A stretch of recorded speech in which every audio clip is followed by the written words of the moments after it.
மக்களதிகாரம் பத்திரிகை ஆசிரியர் எங்களுடைய யூடியூப் சேனல் சார்பாக வணக்கத்தை தெரிவிச்சுக்கிறேன். வணக்கம். இப்போ நீங்கள் கூட்டுறவு மத்திய வங்கியில் மேலாளராக பணிபுரிஞ்சிருக்கீங்க. உங்களுடைய பிரச்சனைகள் பற்றி கேள்விப்பட்டேன். அது சம்மந்தமாக உங்களை சில கேள்விகள் கேட்கலாம் அப்படின்னு சொல்லிட்டு தான் எங்கள் யூடியூப் சேனல் சார்பாக உங்களை இப்போ இங்க எடுத்துட்டு லோன் அவுஷனிங் இவங்க எங்க ஒர்க் பண்ணாங்கன்ற மாதிரி வாய்ப்பு கிடைக்கும் போது இதை பண்றாங்க. இன்னும் போனா எனக்கு கொடுத்த குற்றச்சாட்டு மொத்தமே 6 பக்கம் கொடுத்துட்டாங்க. 6 பக்கத்துல ஒண்ணுத்தையும் பாத்தீங்கன்னா ஒரு எத்தனை பர்பஸ்ல லோன் கொடுக்குறோமோ அத்தனை பர்பஸ்லயும் லோனை லிஸ்டா போட்டாங்க. அதுல கரெக்டா வசூலா இருக்க கடனையும் ஒரு லிஸ்ட்ல ஒன் ஆஃப் த லோனா கொடுக்குறாங்க. அதாவது இப்போ இந்த ரெடி பண்ண அதிகாரிக்கு கூட எவ்வளவு எஃபர்ட் எடுத்திருக்காங்க. ஏன்னா நான் இல்லைன்னு சொல்ல முடியாது. கண்டிப்பா. ஏன்னா என்ன சஸ்பெண்ட் பண்ணது 21/8/2024. ஆனா இந்த உத்தரவு கொடுக்கிற தேதி பாருங்க 14/10/2024. ஒருத்தர் நீ பண்ணும் போதே ஒண்ணு கையில இது மாதிரி தப்பு பண்ணிட்டேன் நான் சஸ்பெண்ட் பண்றேன்னு சொன்னா அது ஒரு நியாயம். சரி பின்னர் கொடு, இப்ப முதல்ல சஸ்பெண்ட் பண்ணிடு. அங்கேயே அந்த இடத்துல இருக்கிறவங்க ஆதாரத்தை கலைச்சிருவாங்க, டாக்குமெண்ட்டை உடச்சிருவாங்க, இது பண்ணிடுவாங்க. நீ அந்த இடத்துல இருந்து உடனே சஸ்பெண்ட் பண்ணலாம், இல்ல டிரான்ஸ்பர் பண்ணலாம், எதுவும் பண்ணலாம். இல்ல இது ஆதாரமே இல்லையே. உங்களை சஸ்பெண்ட் பண்ணக்கூடிய ஆதாரம் ஒண்ணு பேங்குக்கு நீங்க நிதி இழப்பு பண்ணிருக்கணும், இல்ல பேங்க் பணத்தை நீங்க கையாடல் பண்ணிருக்கணும், இல்ல மற்றபடி யாராவது உங்களால லோன் கொடுக்கப்பட்டவங்களுக்கோ இல்ல லோனு புகார் வாங்கினவங்க எனக்கு கணக்குல கொடுத்துட்டாங்க, எனக்கு இவங்க பணம் கொடுக்கலன்ற ஒரு புகாராவது வந்திருக்கணும். இப்படி இருந்தாதான் சஸ்பெண்ட் வரணும். நீங்க ஒண்ணுமே இல்லாம ஒருத்தர் லோனு கொடுத்தீங்க, அது வசூலாகல, அதனால நான் உங்களை அது யாராலையும் கட்ட முடியாது. அப்படியா கொஞ்சம் மிதமிஞ்சி வருமானம் வரவன் கட்டுவாங்க. வருமானமே இல்லாத ஆட்கள் எப்படி கட்டிடுவாங்க?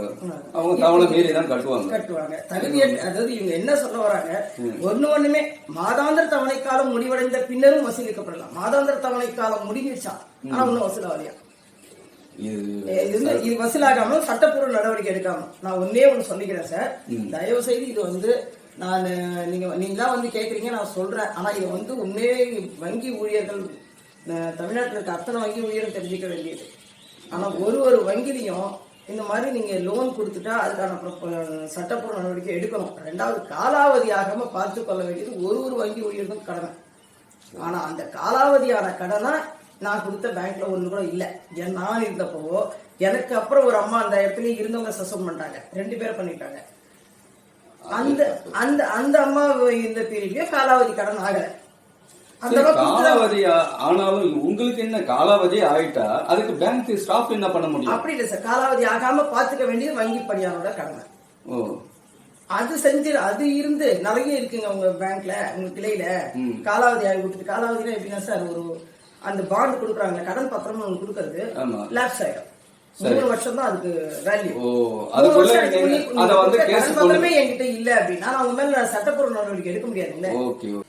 உங்க சஸ்பெண்ட் பத்தி நீங்க என்னோட சஸ்பெண்ட் பத்தினா இப்ப லோன்ல எல்லாமே தவணை தேதிப்படி வசூலாவாத கடன்கள் இருக்கு.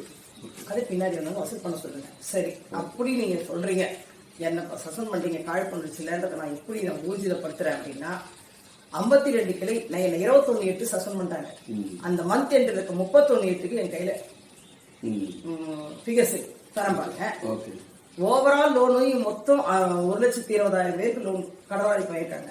அதுல இந்த மாதிரி அதர் லோனு இந்த லோனு அதெல்லாம் சேர்ந்தா 41,456 லோன். எத்தனையோ கோடி 167 கோடி கொடுத்துருக்காங்க.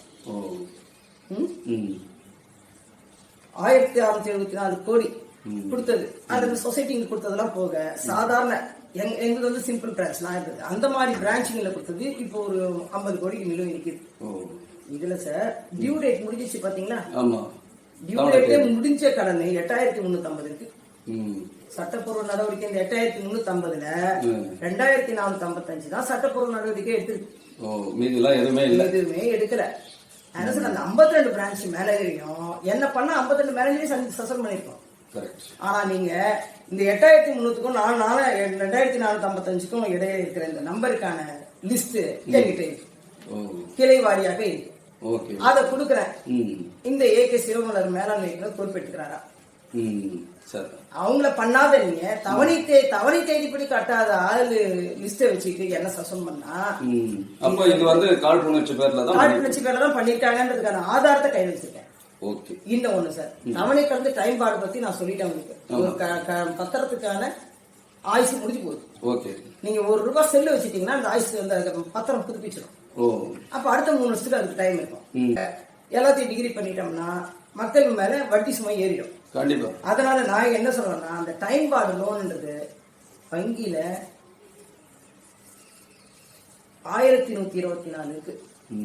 டைம் பாடு ஆகி போச்சு. அது மேல இனிமேல் அந்த கடவுளே வந்தாலும் சரி, கடவுளுக்கு மேல நினைச்சிட்டு இருக்க எங்க ஏகே சிவமலரே வந்தாலும் சரி, அந்த 1124 மேல இனிமேல் சட்டப்பூர்வ நடவடிக்கை எடுக்க முடியாது. தேதி முடிஞ்சு போச்சு, பாண்டு செத்து போச்சு. அந்த கடன் வச்சிருக்க மேனேஜர் மேல நீ தான் நடவடிக்கை. சரி வேண்டாம், இதெல்லாம் பழைய எம்டி இருந்தாங்க. நீங்க இப்ப மார்ச் மாசம் தான் ஜாயின் பண்ணாங்க, இன்னைக்கு வரைக்கும் தான் இருக்காங்க. 8 மாசம் ஆகுது. 1124 நானா பொறுப்பேற்க முடியும்? அந்த மேனேஜர் சஸ்பெண்ட் பண்றோம் பாரு, சார்ஜஸ் போடுறோம் பாருன்றாங்க, சொல்றாங்க. சரி, பழைய எம்டிங்க எல்லாம் கொஞ்சம் விஷயம் தெரியாதவங்க இருந்துட்டாங்கன்னு இவங்க எடுத்த பிறகு சொல்லுங்க சார். இவங்க சார்ஜ் எடுத்த பிறகு எத்தனைன்னு கேட்க வரீங்க? இல்ல இவங்க இப்ப வந்து அந்த மாதிரி வசூல் பண்ணாம காலாவதியான அந்த இதுக்கு பாண்டு செத்து போன பாண்டு இவங்க பேர்ல 94. இப்ப இவங்க வந்து என்ன பண்ணிட முடியும்? இப்ப சார்ஜஸ் கொடுக்குறாங்க, சஸ்பெண்ட் பண்றாங்க. சஸ்பெண்ட் பண்ணிட்டா மட்டும் வசூல் ஆயிடுமா? ஒண்ணும் முடியாது. கடன் வசூல் ஆயிடுமா? ஆகாது. சரி, ஏன் அதை கண்காணிக்க வேண்டியதுக்கு ஒரு செக்ஷன் இருக்குது தலைமையில் இருக்கிற உன்னோட மேலாண்மை இயக்குனரோட டைரக்ட் பார்வையில இருக்கிற நான் அக்ரி செக்ஷன் நடக்குது. அக்ரி அதாவது விவசாய